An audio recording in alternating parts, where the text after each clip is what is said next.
Hello friends, हमारे channel maximum तैयारी पर आप सभी का स्वागत है दोस्तों। आई होप आप सभी लोग बहुत अच्छे होंगे दोस्तों और अपनी तैयारी को जमकर कर रहे होंगे।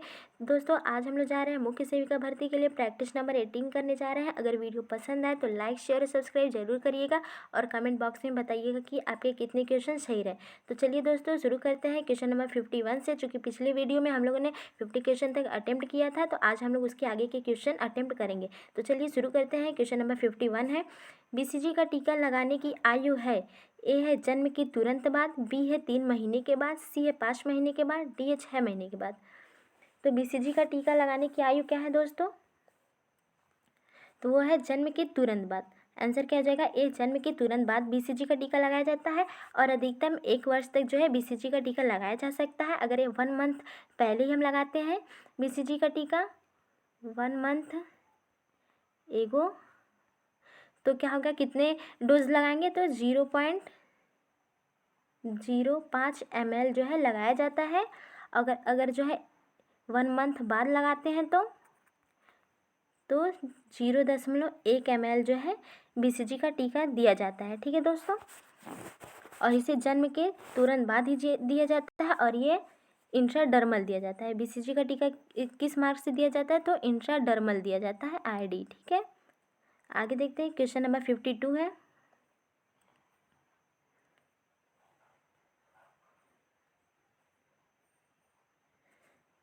क्वेश्चन नंबर 52 है दोस्तों, माता और शिशु के बीच में बनने वाला प्रथम बंध होता है। ए है सहयोग, बी है लगाव, सी है क्रोध, डी है संवेग। तो माता और शिशु के बीच बनने वाला प्रथम बंधन कौन सा होता है दोस्तों? वो लगाव होता है। आंसर क्या हो जाएगा? बी, लगाव का। आगे देखते हैं। क्वेश्चन नंबर 53 है, क्वेश्चन नंबर 53 देखते हैं। एक शिशु को स्तन्य मोचन भोज्य पदार्थ देने की शुरुआत करने की सही आयु है। ए है 3 महीना, बी है 6 महीना, सी है 9 महीना, डी है 12 महीना। तो स्तन्य मोचन भोज्य पदार्थ यानी ब्रेस्ट फीडिंग को क्या दोस्तों? छुड़ाने की बात की जा रही है। ठीक है, तो यहाँ पे कब जो है दूध छुड़ाया जाता है, स्तनपान को छुड़ाया जाता है और जो है ठोस तरल अर्ध तरल जो है पदार्थ दिया जाना शुरू किया जाता है, तो वो 6 महीने बाद से। ठीक है दोस्तों, तो 6 महीने तक शिशु को जो है स्तनपान कराया जाता है। उसके बाद से जो है तरल अर्ध तरल और ठोस पदार्थ जो है दिया जाना शुरू किया जाता है। ठीक है दोस्तों, और इसी से संबंधित स्तनपान सप्ताह कब मनाया जाता है? तो 1 से 7 अगस्त के बीच में, 1 से 7 अगस्त तक जो है स्तनपान सप्ताह मनाया जाता है दोस्तों। स्तनपान सप्ताह मनाया जाता है और जो है इसे सबसे पहली बार कब और किसने मनाया था? तो 1992 में वाबा के द्वारा जो है इसे मनाया गया था। वाबा का फुल फॉर्म क्या होता है? तो world alliance breast feeding action. W से वर्ड, ए से अलायंस, बी से ब्रेस्ट फीडिंग और ए से एक्शन होता है। तो वाबा ने 1992 में पहली बार जो है 1 से 7 अगस्त के बीच जो है स्तनपान सप्ताह मनाया गया था। इसी से संबंधित दोस्तों एक योजना भी लॉन्च की गई थी। तो क्या? माँ का पूर्ण स्नेह नामक योजना जो है लॉन्च की गई थी। किसके द्वारा? तो स्वास्थ्य और परिवार कल्याण मंत्रालय के द्वारा जो है इसे जो है लॉन्च किया गया था। माँ का पूर्ण स्नेह, माँ का फुल फॉर्म क्या हो जाएगा दोस्तों? माँ से ऐसे भी पूछ सकता है, तो मदर एब्सोल्यूट अफेक्शन, माँ का पूर्ण स्नेह। और कब इसे लॉन्च किया गया था? तो इसे कब लॉन्च किया गया था दोस्तों? इसे कब दोस्तों लॉन्च किया गया था?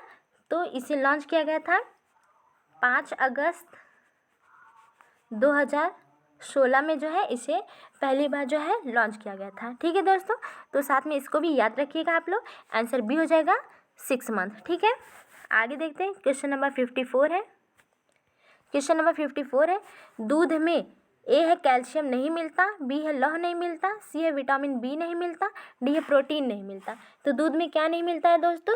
तो लौह जो है नहीं मिलता है, आयरन जो है दूध में नहीं पाया जाता। बाकी कैल्शियम मिलता है, विटामिन बी भी मिलता है, प्रोटीन भी मिलता है। तो क्या नहीं मिलता है? लौह नहीं मिलता है। ठीक है, आगे देखते हैं। क्वेश्चन नंबर 55 है, क्वेश्चन नंबर 55 है दोस्तों, निम्न में से किसके द्वारा केवल स्तनपान वाले शिशु प्रसव अवधि के बाद ही सामान्य विटामिन डी की स्थिति को बनाए रख सकते हैं? ए है विटामिन डी इंजेक्शन, बी है माता की विटामिन डी की स्थिति, सी है पूरक भोजन, डी है विटामिन डी के लिए दवा। तो आंसर क्या हो जाएगा दोस्तों, यहाँ पे बी हो जाएगा माता की विटामिन डी की स्थिति। ठीक है, आगे देखते हैं। क्वेश्चन नंबर 56 है। क्वेश्चन नंबर 56 है, भोजन संक्रमण भोजन में उपस्थित रोगजनक जीवाणुओं रोगाणुओं को खा लेना है। ए है असत्य है, बी है सत्य है, सी है संबंधित नहीं है, डी है संदेहास्पद है। तो भोजन संक्रमण किसे कहते हैं दोस्तों, तो वही कह रहा है कि भोजन संक्रमण भोजन में उपस्थित जो रोगजनक जीवाणु और रोगाणुओं को खा लेना ही क्या होता है, भोजन संक्रमण कहलाता है। तो आंसर क्या हो जाएगा, यहाँ पे सत्य होता है। ठीक है दोस्तों, ये सही बात है। ठीक है, आगे देखते हैं। क्वेश्चन नंबर 57 है, साल्मोनेला भोजन विषाक्तता एक जीवाणुविक भोजन विषाक्तता है। ए है सत्य, बी है असत्य, सी है संबंधित नहीं है, डी है विवादित। तो साल्मोनेला दोस्तों क्या है, जीवाणु है, भोजन में जो है विषाक्तता पैदा करता है। तो ये बात सही है। क्यों, ये जो है साल्मोनेला टाइफी नामक जो है टाइफाइड के लिए जो बैक्टीरिया होता है ये उत्तरदायी होता है दोस्तों। टाइफाइड के लिए कौन सा बैक्टीरिया उत्तरदायी होता है, तो वो साल्मोनेला टाइफी होता है। तो वही कह रहा है कि ये क्या, ये जीवाणु है। तो सही बात है, ये जीवाणु ही है। तो आंसर क्या हो जाएगा, ए हो जाएगा, ये सत्य है। साल्मोनेला टाइफी एक क्या है, बैक्टीरिया है। आगे देखते हैं। क्वेश्चन नंबर 58 है, मैरास्मस बीमारी पाई जाती है। ए है 6 मास के कम आयु के बच्चों में, बी है 1 वर्ष से कम के बच्चों में, सी है 2 वर्ष से कम के बच्चों में, डी है 5 वर्ष से कम के बच्चों में। तो मैरास्मस बीमारी किस में पाई जाती है दोस्तों, तो वो होती है 1 वर्ष से कम के बच्चों में जो है मैरास्मस पाया जाता है। आंसर क्या आ जाएगा, बी हो जाएगा, 1 वर्ष से कम आयु के बच्चों में मैरास्मस होता है। ये जो है मैरास्मस किससे होता है, तो प्रोटीन प्लस एनर्जी की कमी से होता है मैरास्मस दोस्तों। ठीक है, प्लस एनर्जी की कमी से मैरास्मस होता है। और 5 वर्ष से कम के बच्चों में कौन सा होता है, तो क्वाशियोरकर देखने को मिलता है। ठीक है दोस्तों, जो कि प्रोटीन की कमी से होता है। आगे देखते हैं। क्वेश्चन नंबर 59 है,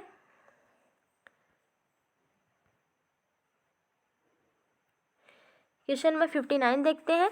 गंभीर कुपोषण परिभाषित होता है कि अत्यधिक निम्न स्थिति से। ए है लंबाई, बी है भार, सी है भार के सापेक्ष लंबाई, डी है लंबाई के सापेक्ष भार। तो गंभीर कुपोषण की किसे कहेंगे दोस्तों, लंबाई को कि भार की स्थिति को भार के सापेक्ष लंबाई के लंबाई के सापेक्ष भार को, तो किसे कहेंगे, लंबाई के सापेक्ष भार को जो है गंभीर कुपोषण कहेंगे। लंबाई क्या है, अधिक है और उसका भार क्या है, कम है उसके सापेक्ष। तो ये क्या है, कुपोषण की गंभीर स्थिति कहलाएगी। ठीक है, आगे देखते हैं। क्वेश्चन नंबर 60 है। क्वेश्चन नंबर 60 है दोस्तों, निम्न में से कौन बच्चों में PEM का कारण है। ए है मातृ कुपोषण, बी है गरीबी, सी है तनाव, डी है गलत स्तन त्याज्यता। तो यहाँ पे पेम के बारे में पूछ रहा है, PEM के बारे में। पेम का फुल फॉर्म क्या है, प्रोटीन एनर्जी माल न्यूट्रिशन होता है। प्रोटीन एनर्जी माल न्यूट्रिशन जो है इसका फुल फॉर्म होता है दोस्तों। और ये जो है इसके किस कारण होता है, तो ये बच्चों में तो गरीबी के कारण ज़्यादा देखने को मिलता है। ठीक है दोस्तों, ये गरीबी के कारण जो है ज़्यादा देखने को मिलता है, प्रोटीन एनर्जी माल न्यूट्रिशन। आगे देखते हैं। क्वेश्चन नंबर 61 है, पोषक तत्वों का अधिकांश अवशोषण होता है। ए है मुंह में, बी है आमाशय में, सी है छोटी आंत में, डी है बड़ी आंत में। तो पोषक तत्वों का अधिकांश अवशोषण कहाँ होता है दोस्तों, तो वो होता है छोटी आंत में होता है। ठीक है दोस्तों, स्मॉल इंटेस्टाइन में होता है, स्मॉल इंटेस्टाइन में होता है। ठीक है, तो छोटी आंत में जो है सबसे अधिक जो है तत्वों का अवशोषण होता है। आगे देखते हैं। क्वेश्चन नंबर 62 है, शरीर में पानी की कमी का कारण होता है। ए है शरीर का पानी तथा लवण निकल जाना, बी है डर, सी है एल्कलिनिटी, डी है आहारी गड़बड़ी। तो शरीर में पानी की कमी का कारण क्या होता है दोस्तों, तो वो होता है शरीर का पानी व तथा लवण निकल जाना। ये जो है शरीर में पानी की कमी का रीज़न होता है। ठीक है दोस्तों, आगे देखते हैं। क्वेश्चन नंबर 63 है, शाकाहारी आहार में सामान्यतः कमी होती है। ए है संतृप्त वसी अम्ल की, बी है रेशे की, सी है असंतृप्त वसी अम्ल की, डी है विटामिन सी की। तो शाकाहारी आहार में सामान्यतः किसकी कमी होती है दोस्तों, तो वो होती है संतृप्त वसी अम्ल की। आंसर क्या हो जाएगा ए, संतृप्त वसी अम्ल की। मैंने बताया था कि जो है वसी अम्ल जो है दो प्रकार के होते हैं, सेचुरेटेड और एक नॉन सेचुरेटेड अनसेचुरेटेड होते हैं। तो सेचुरेटेड में संतृप्त वसी अम्ल से कहते हैं और अनसेचुरेटेड को असंतृप्त वसी अम्ल कहते हैं। ठीक है दोस्तों,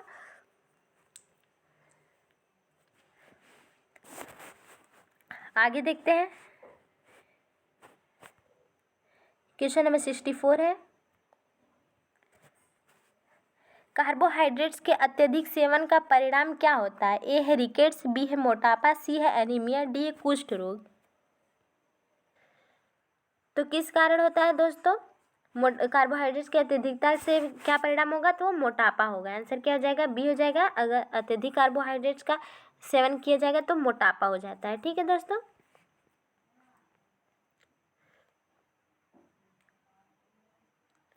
आगे देखते हैं। क्वेश्चन नंबर 65 है, साल्क पोलियो टीके को देने का मार्ग है? ए है मौखिक, बी है अंतःपेशी, सी है अंतःशिराव, डी है ये सभी।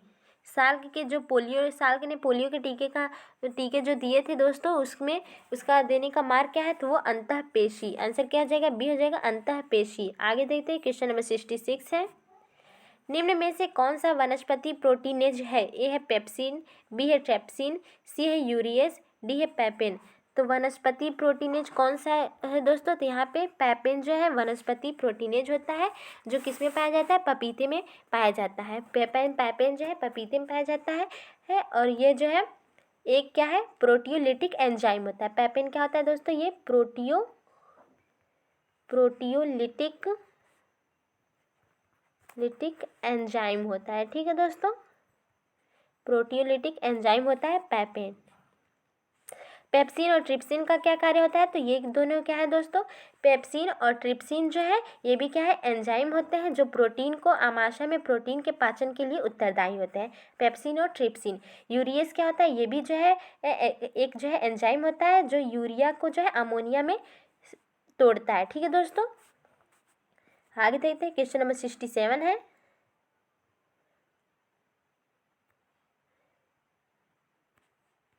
क्वेश्चन नंबर 67, विटामिन ए की कमी का नतीजा है? ए है क्वाशियोरकर, बी है आस्ट्रोमलेशिया, सी है पेजेंट की बीमारी, डी है किरेटोमलेशिया। तो विटामिन ए की कमी के बारे में मैंने दोस्तों कई बार बताया है दोस्तों आप सभी को। तो विटामिन ए का रासायनिक नाम क्या होता है? रेटिनॉल होता है। और इससे कौन कौन सी बीमारी होती है? तो इससे किरेटोमलेशिया होता है। आंसर क्या हो जाएगा? डी, किरेटोमलेशिया होता है। और क्या होता है? और कौन कौन सी बीमारी होती है? रतौंधी होती है, रतौंधी, जेरोसिस कंजक्टाइवा होता है और जेरोसिस कार्निया होती है। जेरोसिस कार्निया हो गई दोस्तों, सॉरी दोस्तों।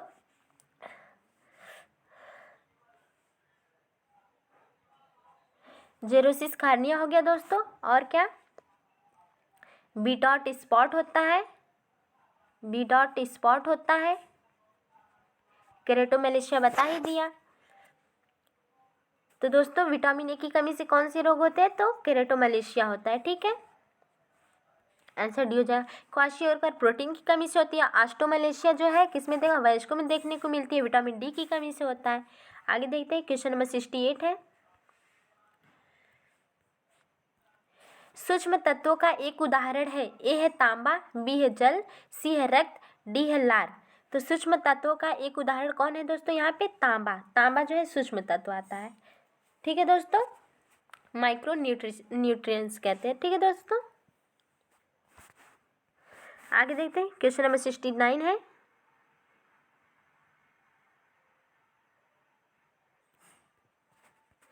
मादा प्रजनन प्रणाली के किस भाग में हजारों अंडे होते हैं? ए है गर्भाशय, बी है योनि, सी है अंडकोश, डी है फैलोपियन ट्यूब। तो मादा प्रजनन प्रणाली में किस भाग में हजारों अंडे होते हैं दोस्तों? तो वो क्या आता है? अंडकोश। अंडकोश में जो है हजारों अंडे होते हैं। गर्भाशय के बारे में दोस्तों बात किया था मैंने पिछली वीडियो में। इस क्या बताया था, इसका आकार कैसा होता है, तो नाशपाती के आकार का होता है दोस्तों, कुछ इस प्रकार का होता है। इसका आकार जो है नाशपाती के आकार का होता है। इसकी जो लंबाई होती है वो 3 इंच होती है और इसकी चौड़ाई जो होती है ये ऊपर की ये 2.5 इंच तक होती है। ठीक है दोस्तों, 2.5 इंच इसकी जो है चौड़ाई होती है ऊपर की, और नीचे की तरफ आते हुए जो है ग्रीवा तक जाकर ही जब ग्रीवा तक पहुंचता है तो इसकी चौड़ाई केवल 1 इंच रह जाती है। ठीक है, गर्भाशय की। तो गर्भाशय के बारे में इतना आप लोग याद रखिएगा। आगे देखते हैं, क्वेश्चन नंबर 70 है। सामान्यतः अंडाणु का निषेचन होता है। ए है गर्भाशय में, बी है अंडवाहिनी में, सी है अंडाशय में, डी है रोमिका में। तो अंडाणु का निषेचन कहाँ होता है दोस्तों, तो वो होता है अंडवाहिनी, जिसे क्या कहते हैं, फैलोपियन ट्यूब भी कहते हैं। तो अंडाणु का जो फर्टिलाइजेशन कहाँ पे होता है ओवम का, तो वो होता है फैलोपियन ट्यूब में होता है। ठीक है दोस्तों, ऐसे ऐसे निकले होते हैं दोनों तरफ से, बीच में क्या होता है, ये यूट्रस होता है बीच में। ठीक है, फैलोपियन ट्यूब ये होता है और यहीं पे क्या होता है, यही बीच में कहीं जो है फर्टिलाइजेशन होता है ओवम का। ठीक है दोस्तों, ओवम, और ये जो है इससे जो है जुड़ा होता है, यहाँ से ये अंडा से जो है जुड़े होते हैं। ठीक है, इससे तो ये जो होता है फैलोपियन ट्यूब होता है। इसकी लंबाई कितनी होती है, तो 100 से 150 mm जो है इसकी लंबाई होती है। 100 से 150 mm जो है फैलोपियन ट्यूब की लंबाई होती है। ठीक है दोस्तों, आगे देखते हैं, क्वेश्चन नंबर 71 है। क्वेश्चन नंबर 71 देखते हैं।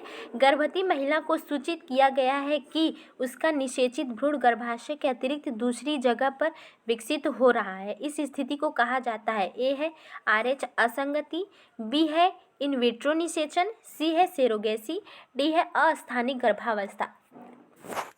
तो इस स्थिति को क्या कहते हैं दोस्तों, अगर जो है निषेचित भ्रूण गर्भाशय के अतिरिक्त दूसरी जगह पे विकसित होने लगे तो इसे क्या कहते हैं, तो अस्थानिक गर्भावस्था या एक्टोपिक गर्भावस्था भी कहते हैं इसी को। एक्टोपिक प्रेगनेंसी जो है, प्रेगनेंसी इसको कहते हैं। इसका क्या मतलब है दोस्तों, कहीं और होने का मतलब, विकसित होने का मतलब, ये जो है यूट्रस होता है, ये यूट्रस होता है और ये जो है फैलोपियन ट्यूब होता है कुछ इस तरह से मुड़ा हुआ, और ये जो है यहाँ से जुड़ा होता है अंडाशय, और ये जो है यहाँ पे जो है जो फर्टिलाइज ओवम होता है यहाँ पे विकसित ना होने की बजाय ये फैलोपियन ट्यूब में ही क्या हो, बढ़ने लगता है, यहीं पे ये जो है विकसित होने लगता है। तो इसी स्थिति को क्या कहते हैं, एक्टोपिक गर्भावस्था कहते हैं। ठीक है दोस्तों, तो यहाँ पे आंसर डी हो जाएगा। आगे देखते हैं, क्वेश्चन नंबर 72 है। मनुष्य में गर्भस्थ शिशु का गर्भकाल तकरीबन इतने दिन का होता है। ए है 180 दिन, बी है 200 दिन, सी है 300 दिन, डी है 280 दिन। तो कितने दिन का होता है दोस्तों, तो डी हो जाएगा 280 दिन का होता है। ठीक है, आंसर क्या हो जाएगा, डी 280 दिन का। आगे देखते हैं, क्वेश्चन नंबर 72 है। क्वेश्चन नंबर 72 देखते हैं। मनुष्य में गर्भस्थ शिशु का गर्भकाल तकरीब, ये तो क्वेश्चन हो गया दोस्तों ना। क्वेश्चन नंबर 73 है। पूर्व बाल्यावस्था का समय होता है, ए है 2 से 4 वर्ष, बी है 2 से 5 वर्ष, सी है 2 से 6 वर्ष, डी है 2 से 8 वर्ष। तो पूर्व बाल्यावस्था का समय क्या होता है, तो वो होता है 2 से 6 वर्ष तक होता है। ठीक है दोस्तों, और उत्तर बाल्यावस्था का कितना होता है, तो 6 से 12 वर्ष जो होता है वो उत्तर बाल्यावस्था होता है। ठीक है, आगे देखते हैं, क्वेश्चन नंबर 74 है। 6 महीने से 2 वर्ष के बीच के बच्चों की अस्थायी दांतों की संख्या होती है। ए है 20, बी है 32, सी है 10, डी है 28। तो कितनी होती है 2 वर्ष तक, 6 महीने से लेकर 2 वर्ष तक दोस्तों, तो वो होती है 20। अस्थायी दांतों की संख्या 20 होती है, जिसे दूध का दांत भी कहते हैं दोस्तों। और फिर इसके टूटने के बाद जो है आते हैं अस्थायी दांत। ठीक है, और जो दांतों की जो दांत किस अस्थि में होते हैं दोस्तों, तो होती है मैक्सिला और डेंट्री। मनुष्य में दांत जो है मैक्सिला और डेंट्री अस्थि में पाए जाते हैं। ठीक है, आगे देखते हैं, क्वेश्चन नंबर 75 है। मंद बुद्धि बालकों की बुद्धि लब्धि IQ से कम होती है। ए है 120, बी है 100, सी है 80, डी है 10।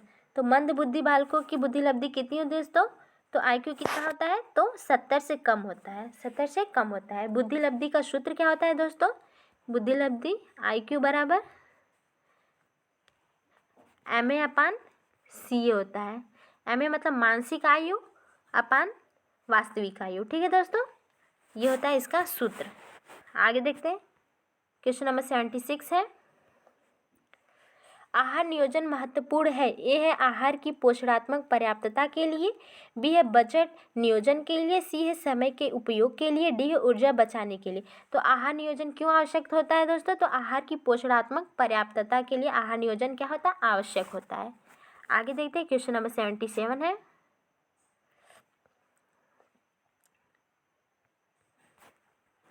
खाद्य पदार्थ के स्टोर की माल सूची का रिकॉर्ड किसमें रखा जाता है? ए है स्टॉक रजिस्टर में, बी है कैश बुक में, सी है नोटबुक में, डी है डायरी में। तो खाद्य पदार्थ स्टोर की जो माल सूची होती है का रिकॉर्ड किसमें रखा जाता है दोस्तों? तो वो होता है स्टॉक रजिस्टर में। आंसर क्या हो जाएगा? ए स्टॉक रजिस्टर। आगे देखते हैं, क्वेश्चन नंबर 78 है, क्वेश्चन नंबर 78 देखते हैं, खाद्य पदार्थों के संरक्षण के लिए कौन सी विधि अधिक वैज्ञानिक है? ए है रासायनिक विधि, बी है भौतिक विधि, सी है विकिरण विधि, डी है इनमें से कोई नहीं। तो कौन सी विधि जो दोस्तों है सबसे अधिक वैज्ञानिक विधि है खाद्य पदार्थों के संरक्षण की? तो आंसर सी हो जाएगा विकिरण विधि। ठीक है दोस्तों, ये कम खर्च में होता है और ये प्राकृतिक रूप से किया जाता है। ठीक है, आगे देखते हैं, क्वेश्चन नंबर 79 है, खाद्य संरक्षण की घरेलू विधि है। ए है रेफ्रिजरेशन द्वारा, बी है डिहाइड्रेशन के द्वारा, सी है नमक व चीनी द्वारा, डी है इनमें से सभी। तो खाद्य संरक्षण की घरेलू विधि क्या आती है दोस्तों? हम रेफ्रिजरेशन के द्वारा मतलब फ्रिज में भी रख के करते हैं, डिहाइड्रेशन के द्वारा भी करते हैं, नमक व चीनी के द्वारा भी करते हैं। तो यहाँ पे ऑल ऑफ एबव जो एबव हो जाएगा, आंसर क्या हो जाएगा? D all of above. आगे देखते हैं, क्वेश्चन नंबर 80 है, क्वेश्चन नंबर 80 देखते हैं, मिर्ची पाउडर में पाया जाने वाला मिलावटी तत्व है। ए है चिकोरी, बी है चाक खड़िया या पाउडर, सी है इमली पाउडर, डी है ईंट का पाउडर। तो मिर्ची पाउडर में पाया जाने वाला मिलावटी तत्व क्या होता है दोस्तों? वो ईंट का पाउडर होता है। आंसर क्या हो जाएगा? डी ईंट का पाउडर। आगे देखते हैं, क्वेश्चन नंबर 81 है, आइसक्रीम में आमतौर पर पाया जाने वाला अपमिश्रक कौन सा है? ए है अर्जमोन ऑयल, बी है मसले हुए आलू, सी है कैस्टर ऑयल, डी है मैटेनील ऑयल। ठीक है दोस्तों, आंसर क्या हो जाएगा? मैटेनील येलो। तो आंसर क्या हो जाएगा यहाँ पे? बी मसले हुए आलू। आइसक्रीम में आमतौर पर मिलाया जाने वाला अपमिश्रक क्या होता है दोस्तों? मसले हुए आलू होते हैं। आंसर क्या हो जाएगा? यहाँ पे बी हो जाएगा। आगे देखते हैं, क्वेश्चन नंबर 82 है, अधिगम एक प्रक्रिया है। ए है तथ्यों के संग्रह की, बी है अनुभव द्वारा अर्थ निर्माण की, सी है परीक्षा की तैयारी की, डी है याद करना। तो अधिगम एक प्रक्रिया है। कैसी प्रक्रिया है दोस्तों? तो अनुभव द्वारा अर्थ निर्माण की प्रक्रिया होती है। आंसर क्या आ जाएगा? बी अनुभव के द्वारा अर्थ निर्माण की प्रक्रिया को क्या अधिगम कहते हैं। आगे देखते हैं, क्वेश्चन नंबर 83 है, क्वेश्चन नंबर 83 देखते हैं दोस्तों, अंतर्दृष्टि अधिगम परिणाम है। ए है उद्दीपन अप्रक्रिया, बी है गेस्टाल्ट प्रत्यक्षीकरण, सी है उद्दीपन समाजीकरण, डी है पुनर्वलन। तो अंतर्दृष्टि अधिगम परिणाम क्या है दोस्तों? तो ये गेस्टाल्ट प्रत्यक्षीकरण होता है। अंतर्दृष्टि अधिगम परिणाम जो है गेस्टाल्ट प्रत्यक्षीकरण है। ये जो दोस्तों ये CDP का क्वेश्चन है। ठीक है, आगे देखते हैं, क्वेश्चन नंबर 84 है, कल्पनात्मक चिंतन किस आयु पर आरंभ होता है? ए है 3 वर्ष पर, बी है 6 वर्ष पर, सी है 9 वर्ष पर, डी है 12 वर्ष पर। तो कल्पनात्मक चिंतन जो है किस आयु में आरंभ होता है? तो आंसर क्या हो जाएगा? बी हो जाएगा, 6 वर्ष की आयु में कल्पनात्मक चिंतन आरंभ होता है। वीडियो दोस्तों लाइक और सब्सक्राइब जरूर करिएगा। आगे देखते हैं, क्वेश्चन नंबर 85 है, किस दार्शनिक का कथन है कि बालक मनुष्य का पिता होता है? ए है अल्पोर्ट का, बी है आगबर्न और नीमकाप का, सी है वुडवर्थ का, डी है इनमें से कोई नहीं। तो बालक मनुष्य का पिता होता है दोस्तों, तो ये किसने कहा है? तो ये स्टेटमेंट है वुडवर्थ का। ठीक है, आंसर क्या हो जाएगा? सी वुडवर्थ का। आगे देखते हैं, क्वेश्चन नंबर 86 है, क्वेश्चन नंबर 86 है, शिशु अवस्था में अधिकांश भार में वृद्धि से बढ़ता है। ए है हड्डी, बी है मांसपेशी, सी है वसा, डी है त्वचा। तो शिशु की अवस्था में अधिकांश भार किसकी वृद्धि के कारण बढ़ता है दोस्तों? वो क्या होता है? वसा के कारण क्या है? बढ़ता है। 86 का सी हो जाएगा वसा। फैट के कारण क्या होता है? भार बढ़ता है। आगे देखते हैं, क्वेश्चन नंबर 87 है, बालक का मन एक खाली स्लेट या टेबुला सा है, यह विचार दिया था। ए है जॉन लॉक ने, बी है फ्रॉवेल ने, सी है प्लेटो ने, डी है चार्ल्स डार्विन ने। तो दोस्तों किसका मानना है कि बालक का मन एक खाली स्लेट या टेबुला सा होता है, तो वो होता है किसका स्टेटमेंट है, तो ये जॉन लॉक का मानना है। आंसर क्या हो जाएगा 87 का, ए है जॉन लॉक। आगे देखते हैं, क्वेश्चन नंबर 88 है, समीपवर्ती विकास के क्षेत्र की अवधारणा को किसमें समझाया गया था। ए है पियाजे का सिद्धांत, बी है फ्रॉइड का सिद्धांत, सी है एरिक्सन का सिद्धांत, डी है वाइगोत्स्की का सिद्धांत। तो समीपवर्ती विकास के क्षेत्र की अवधारणा किसके सिद्धांत में है दोस्तों, तो ये है वाइगोत्स्की के सिद्धांत। आंसर क्या हो जाएगा, डी हो जाएगा वाइगोत्स्की का सिद्धांत। पियाजे किससे संबंधित, संज्ञानात्मक विकास के सिद्धांत से संबंधित है, जिसके 4 चरण है। कौन कौन से है, कौन से है, sensory motor, pre operational, concrete और क्या है, फॉर्मल ऑपरेशन। सेंसरी मोटर संवेदनात्मक गामक अवस्था, प्री ऑपरेशनल पूर्व संक्रियात्मक अवस्था, कंक्रीट ऑपरेशनल मूर्त संक्रियात्मक अवस्था और जो है फॉर्मल ऑपरेशन औपचारिक संक्रियात्मक अवस्था। ठीक है दोस्तों, तो ये है पियाजे के संज्ञानात्मक विकास के 4 चरण। फ्रायड ने क्या दिया है, तो मनोलैंगिक विकास का सिद्धांत दिया है। तो किसने, फ्रायड ने दिया है। एरिक्सन ने मनोसामाजिक विकास का सिद्धांत दिया है, एरिक्सन ने। ठीक है दोस्तों, तो आंसर यहाँ पे क्या हो जाएगा, आंसर डी हो जाएगा। यहाँ वाइगोत्स्की का सिद्धांत में जो है समीपवर्ती विकास के क्षेत्र आते हैं। ठीक है, आगे देखते हैं, क्वेश्चन नंबर 89 है। क्वेश्चन नंबर 89 है दोस्तों, मानवीय अभिप्रेरणा सिद्धांत प्रतिपादित किया गया। ए है स्किनर के द्वारा, बी है पियाजे द्वारा, सी है पावलोव के द्वारा, डी है मैस्लो के द्वारा। तो मानवीय अभिप्रेरण का सिद्धांत किसने दिया दोस्तों, तो वो आंसर क्या हो जाएगा, डी मैस्लो ने दिया है मानवीय अभिप्रेरण का सिद्धांत। स्किनर ने क्या जो है पुनर्बलन का सिद्धांत दिया है स्किनर ने। पियाजे ने कौन सा सिद्धांत दिया है, तो पियाजे ने तो अभी बताया ऊपर मैंने, संज्ञानात्मक विकास का सिद्धांत दिया है। पावलोव ने शास्त्रीय अनुकूलन का सिद्धांत दिया है, पावलोव ने। आगे देखते हैं, क्वेश्चन नंबर 90 है। क्वेश्चन नंबर 90 देखते हैं, प्रथम मनोविज्ञान प्रयोगशाला कहाँ स्थापित की गई थी। ए है बर्लिन में, बी है बोस्टन में, सी है फ्रैंकफर्ट, डी है लीप्जिंग में। तो प्रथम मनोविज्ञान शाला कहाँ स्थापित की गई थी दोस्तों, तो विलियम वुंट के द्वारा 1879 में जर्मनी के लीप्जिंग नामक स्थान पे जो है इन्होंने स्थापित किया था प्रथम मनोविज्ञान प्रयोगशाला।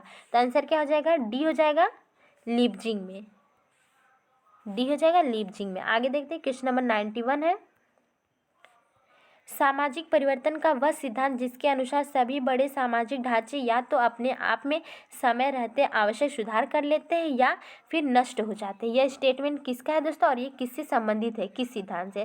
तो यहाँ पे ए है संरचनात्मक प्रकार्यात्मक सिद्धांत, बी है चक्रीय सिद्धांत, सी है वर्ग संघर्ष का सिद्धांत, डी है उद्विकाशीय सिद्धांत। तो किससे संबंधित दोस्तों, तो आंसर ए हो जाएगा संरचनात्मक प्रकार्यात्मक सिद्धांत से। ठीक है, चक्रीय सिद्धांत, सामाजिक परिवर्तन के चक्रीय सिद्धांत में 2 आते हैं। एक कौन सा आता है, एक जो है सामाजिक परिवर्तन में एक चक्रीय सिद्धांत आता है और एक जो दूसरा जो है एक रेखीय सिद्धांत आता है। सामाजिक परिवर्तन के 2 सिद्धांत है, चक्रीय है और दूसरा जो है रेखीय आता है। ठीक है, चक्रीय में दोस्तों जानते होंगे कि कौन कौन से जो है इसमें जो है समाजशास्त्री शामिल है चक्री में, तो वो है स्पेंगलर है, सोरोकिन है, टायनबी है और परेटो चक्री में शामिल है। और रेखी में कौन कौन है, काम्ट है, मार्क्स है, वेबलेन है, स्पेंसर है और हॉब हाउस है। ये रेखी सिद्धांत से संबंधित है। ठीक है दोस्तों, वर्ग संघर्ष के सिद्धांत से कौन कौन संबंधित है, तो वर्ग संघर्ष से कार्ल मार्क्स है, क्रोजर है और डेरेनडॉर्फ है। मार्क्स, कोजर और डेरेनडॉर्फ से संबंधित है वर्ग संघर्ष के सिद्धांत से। उद्विकाशीय सिद्धांत से किसका संबंध है, सामाजिक उद्विकाशीय सिद्धांत से दोस्तों, तो वो है स्पेंसर, हर्बर्ट स्पेंसर का संबंध है सामाजिक उद्विकास के सिद्धांत से। तो साथ में ये भी आप लोग याद रखिएगा दोस्तों। आगे देखते हैं, क्वेश्चन नंबर 92 है, व्याख्या दोस्तों ध्यान से आप लोग सुना करिए, जो भी मैं बताती हूँ उसको, क्योंकि क्वेश्चन जो फंसते हैं वो ज़्यादातर जो है एक्सप्लेनेशन से ही फंसते हैं। ठीक है दोस्तों, आगे देखते हैं, क्वेश्चन क्वेश्चन नंबर 92 है, निम्नलिखित में से कौन अंतरपीढ़ी संघर्ष का उदाहरण नहीं है? ए है शिक्षकों एवं विद्यार्थियों के मध्य संघर्ष, बी है सास बहू में संघर्ष, सी है परिपक्व या एवं युवा अधिवक्ताओं में संघर्ष, डी है पति पत्नी के मध्य संघर्ष। तो क्या अंतरपीढ़ी संघर्ष के बारे में पूछ रहा है, तो कौन सा नहीं है दोस्तों? अंतरपीढ़ी संघर्ष का उदाहरण नहीं है, तो हो जाएगा पति पत्नी के मध्य संघर्ष जो है अंतरपीढ़ी संघर्ष के बीच में नहीं आता है। कौन कौन आते हैं? शिक्षक और विद्यार्थियों के मध्य संघर्ष आएगा, सास बहू में संघर्ष आएगा, परिपक्व एवं युवा अधिवक्ताओं में संघर्ष आएगा। तो ये जो है पति पत्नी क्या एक ही जनरेशन के हैं, तो इसमें अंतरपीढ़ी संघर्ष देखने को नहीं मिलेगा। ठीक है दोस्तों, आगे देखते हैं। क्वेश्चन नंबर 93 है,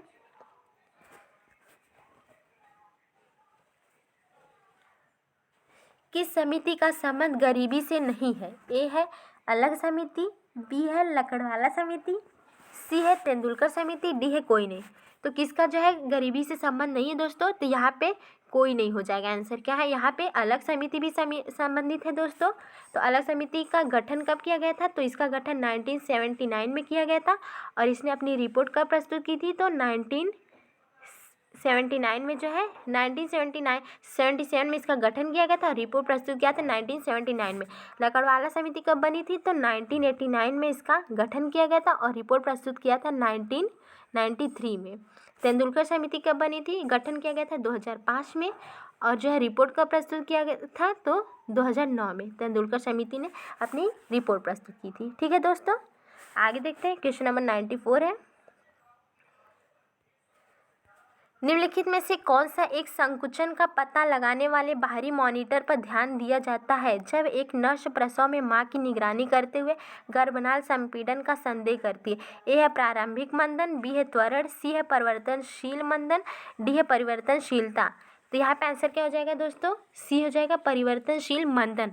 जो है कौन सा एक संकुचन का पता लगाने वाली बाहरी मॉनिटर पर ध्यान दिया जाता है जब एक नर्स प्रसव में मां की निगरानी करते हुए गर्भनाल संपीड़न पर संदेह करती है? तो आंसर क्या? परिवर्तनशील मंदन हो जाएगा। ठीक है दोस्तों, आगे देखते हैं। क्वेश्चन नंबर 95 है, क्वेश्चन नंबर 95 है दोस्तों, गर्भावस्था की 32 और 40 सप्ताह के बीच भ्रूण का अनुमानित वजन लाभ है? ए है 10 ग्राम पर डे, बी है 20 ग्राम पर डे, सी है 25 ग्राम पर डे, डी है 50 ग्राम पर डे। तो कितना होता है अनुमानित वजन का लाभ दोस्तों? तो 25 ग्राम प्रतिदिन जो है इसका जो है अनुमानित वजन होता है। ठीक है, आगे देखते हैं। क्वेश्चन नंबर 95 है, सॉरी ये तो क्वेश्चन हो गया। आगे क्वेश्चन नंबर 96 है दोस्तों, 96 है, DUB का पूरा नाम क्या है? ए है डायरेक्ट यूटेरिन ब्लीडिंग, बी है डायरेक्ट यूटेरिन ब्लड वेसल्स, सी है डिसफंक्शनल यूटेरिन ब्लीडिंग, डी है डिसफंक्शनल यूटेरिन ब्लड वेसल्स। तो DUB का पूरा नाम क्या होता है दोस्तों? तो आंसर सी हो जाएगा डिसफंक्शनल यूटेरिन ब्लीडिंग होता है, डिसफंक्शनल यूटेरिन ब्लीडिंग होता है। आगे देखते हैं। क्वेश्चन नंबर 97 है, बुफे के लिए मेनू इस प्रकार होनी चाहिए कि मेहमान उसे खा सके। ए है साधारण रूप, बी है सरलता, सी है कठिनाई, डी है महत्वाकांक्षा। तो मेनू कैसा होना चाहिए दोस्तों? तो बी हो जाएगा सरलता, सरल होना चाहिए। ठीक है दोस्तों, आगे देखते हैं। क्वेश्चन नंबर 98 है, किसी देश की बढ़ती हुई जनसंख्या को किस प्रकार से कम किया जा सकता है? ए है समाज में जन जागरूकता फैलाकर, बी है जनसंख्या के प्रति सरकार की योजनाओं को बताकर, सी आर्थिक सुधारों के द्वारा, डी उपयुक्त सभी। तो यहाँ पे सभी पॉजिटिव हैं दोस्तों, तो यहाँ पे आंसर क्या हो जाएगा? D all of above. ठीक है, क्वेश्चन नंबर 99 है दोस्तों, क्वेश्चन नंबर 99 है, राष्ट्रीय जनसंख्या आयोग का गठन कब किया गया था? ए है मई 2005 में, बी है मई 2000 में, सी है जून 2000 में, डी है जुलाई 2005 में। तो राष्ट्रीय जनसंख्या आयोग का गठन किस लिए किया गया था दोस्तों? तो जो नई जनसंख्या नीति बनाई गई थी, नई जनसंख्या नीति कब बनाई गई थी? तो वह है 15 फरवरी 2000 को जो है नई जनसंख्या नीति जो है बनाई गई थी। ठीक है दोस्तों, तो दोस्तों नई जनसंख्या नीति 15 फरवरी 2000 में लाई गई थी और इसी के क्रियान्वयन के लिए राष्ट्रीय जनसंख्या आयोग का गठन किया गया था। तो कब किया गया था? तो राष्ट्रीय जनसंख्या आयोग का गठन जो है 11 मई जो है 2000 को जो है राष्ट्रीय जनसंख्या आयोग का गठन किया गया था और इसका पुनर्गठन भी किया गया था 19 19 मई 2005 में जो है इसका पुनर्गठन किया गया था मनमोहन सिंह के समय में। मनमोहन सिंह के समय में जो है इसका पुनर्गठन किया गया था। ठीक है दोस्तों, तो आंसर यहाँ पे क्या हो जाएगा, राष्ट्रीय जनसंख्या आयोग का गठन कब किया गया था, तो मई 2000 में जो है 11 मई 2000 को राष्ट्रीय जनसंख्या आयोग का गठन किया गया था। और इसका पदेन अध्यक्ष कौन होता है, तो प्रधानमंत्री जो है इसका पदेन अध्यक्ष होता है। ठीक है, आप लोग इसको याद रखिएगा। आगे देखते हैं, क्वेश्चन नंबर 100 है। क्वेश्चन नंबर 100 है, प्रभावी संचार का मुख्य उद्देश्य है, ए है विचारों का आदान प्रदान, बी है संदेश देना, सी है संदेश प्राप्त करना, डी है इनमें से कोई नहीं। तो प्रभावी संचार का मुख्य उद्देश्य क्या होता है दोस्तों, तो वो हो जाएगा विचारों का आदान प्रदान करना। आंसर क्या हो जाएगा, ए विचारों का आदान प्रदान करना। ठीक है दोस्तों, तो आज के लिए दोस्तों बस इतना ही है। अगर वीडियो पसंद आए तो लाइक शेयर और सब्सक्राइब जरूर करिएगा और कमेंट बॉक्स में बताइए कि आपके कितने क्वेश्चन सही रहे। अगर आई होप वीडियो आप सभी के लिए हेल्पफुल रही होगी। ठीक है दोस्तों, अगर चैनल पर नए होंगे तो चैनल को सब्सक्राइब जरूर कर दीजिएगा और लाइक करिएगा। ठीक है दोस्तों, धन्यवाद।